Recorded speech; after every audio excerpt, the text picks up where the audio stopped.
इस video lecture में हम डीजल पावर प्लांट का प्रॉब्लम जो है वो सॉल्व करेंगे। क्वेश्चन दिया हुआ है, in a diesel engine the indicated thermal power is 37.5 kilowatt, fuel consumption is 9.2 kg per hour, power loss due to friction is 7.5 kilowatt. If the calorific value of fuel is 45000 kilojoule per kg, then find first indicated thermal efficiency और second brake thermal efficiency। Question दिया हुआ है हिंदी में, एक diesel engine में सूचित thermal शक्ति 37.5 kilowatt है। ईंधन की खपत 9.2 kg पर आवर है। घर्षण के कारण शक्ति हानि 7.5 किलोवाट है। यदि ईंधन का ऊष्मीय मान 45000 किलोजूल पर केजी हो तो ज्ञात कीजिए सूचित थर्मल दक्षता और ब्रेक थर्मल दक्षता। तो इसको ज्ञात करने के लिए सबसे पहले हम लोग लिख लेते हैं कि हमारे पास गिवन क्या क्या है। तो गिवन वैल्यूज लिख लेते हैं।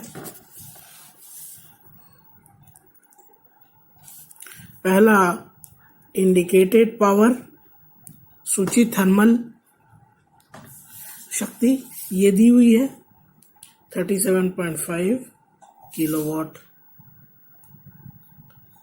Power loss due to friction या घर्षण के कारण हानि जो है वो दिया हुआ है, उसको हम बोलते हैं फ्रिक्शन पावर लॉस। तो फ्रिक्शन पावर कितना दिया हुआ है 7.5 किलोवाट। अगला दिया हुआ है फ्यूल कंजम्पशन, मतलब ईंधन खपत। तो फ्यूल कंजम्पशन मतलब मास ऑफ फ्यूल ले लेते हैं इसको, ईंधन का द्रव्यमान 9.2 kg पर सेकेंड। और दिया हुआ है आपका कैलोरीफिक वैल्यू मतलब ऊष्मीय मान CV 45000 किलोजूल पर केजी। अब हमें ज्ञात क्या करना है, सूचित थर्मल दक्षता और ब्रेक थर्मल दक्षता। तो सबसे पहले इंडिकेटेड थर्मल एफिशिएंसी या सूचित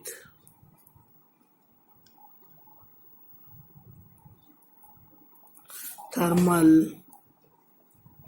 दक्षता का मान निकालेंगे। इसको हम इससे डिनोट करते हैं IP, रो थर्मल IP। ये बराबर होता है इंडिकेटेड पावर बटे mass of fuel into calorific value. अब देखिए, एक चीज का आपको ध्यान रखना है कि ऊपर का जो मान है ये किलोवाट में है। मान लिख के बता देता हूँ आपको, ये जो है ये किलोवाट में है और इसका मान किस में है KG per hour, KG per hour. और CV का मान किलोजूल पर केजी। देख रहे हैं आप, तो ये केजी कटा, ऊपर किलोवाट है और नीचे क्या बचा किलोजूल पर आवर। पर जो किलोवाट होता है, 1 किलोवाट, ये याद रखिएगा, 1 वाट बराबर 1 जूल पर सेकेंड होता है। 1 वाट बराबर 1 जूल पर सेकेंड। तो 1 किलोवाट बराबर 1 किलोजूल पर सेकेंड होगा। इसका मतलब है जो ऊपर दिया हुआ है हमारा किलोवाट, ये होता है किलोजूल पर सेकेंड बटे किलोजूल पर आवर। तो देखिए, अब ये दोनों कट रहा है क्या? नहीं। और हमें पता है जो दक्षता या एफिशिएंसी होता है वो यूनिटलेस होता है। तो इसका मतलब दोनों को हमको बराबर करना पड़ेगा। तो दोनों को बराबर करने के लिए आवर को हम सेकेंड में कन्वर्ट कर लेंगे। तो आवर को जैसे ही हमने सेकेंड में कन्वर्ट किया तो ये आ गया kilo joule per second into hour per kilo joule. ये जब गुना हो जाएगा नीचे वाला अंश जो है वो हर में और हर में जो है वो अंश में आ जाएगा। किलो जूल कटा और आवर बराबर एक आवर बराबर 60 इंटू 60 सेकेंड बटे सेकेंड। इसका मतलब है कि मैं यदि 3600 को यहाँ पे गुना कर दूं तो ये यूनिट जो है वो बराबर आ जाएगा। तो अब अगले बार से ध्यान रखिएगा कि इसका जो फॉर्मूला है वो हो जाएगा IP इंटू 3600 बटे MF इंटू CV। ये आपको समझ में आ गया। 3600 हमने गुना क्यों किया? यूनिट को बराबर करने के लिए। यदि आपका मास जो है वो केजी पर सेकेंड में दिया रहता, सॉरी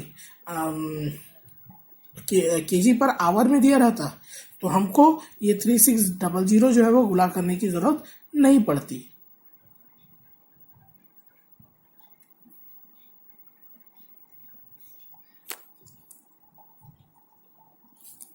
सॉरी, केजी पर सेकेंड में दिया रहता यदि मास ऑफ फ्यूल, तो हमको ये 3600 जो है वो गुना करने की जरूरत नहीं पड़ती। अब मैं सारे वैल्यूज पुटअप कर लेता हूँ। IP की वैल्यू है 37.5, 3600, मास ऑफ फ्यूल है 9.2 इंटू 45,000। कैलकुलेट कर लेते हैं कैलकुलेटर के थ्रू। 37.5 इंटू 3600 भाग में 9.2 इंटू 45,000। देखिए मान कितना आ गया?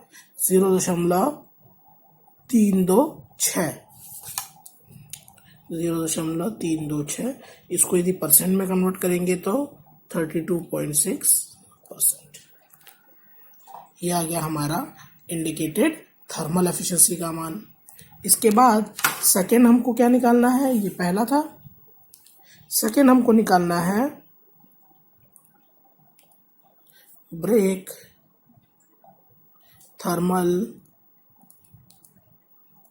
एफिशिएंसी, ब्रेक थर्मल दक्षता। तो इसका फॉर्मूला भी लगभग सेम होगा, सिर्फ जहां पे IP है वहां पे हो जाएगा BP। तो आपको फॉर्मूला भी ज्यादा याद रखने की जरूरत नहीं है।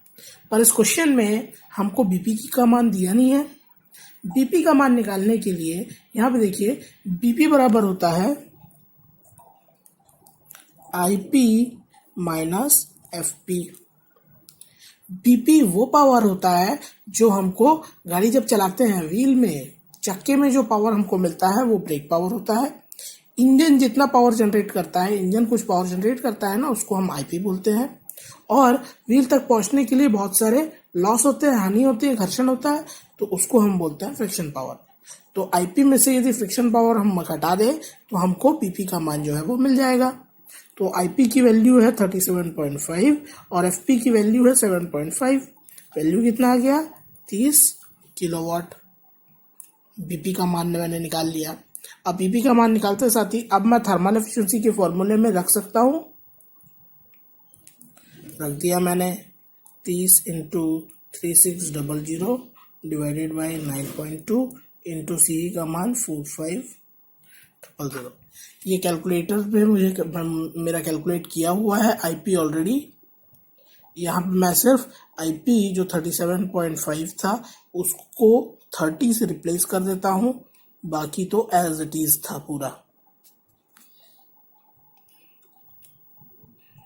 तो मान कितना आ गया? 0.26। तो ये आ गया 0.26।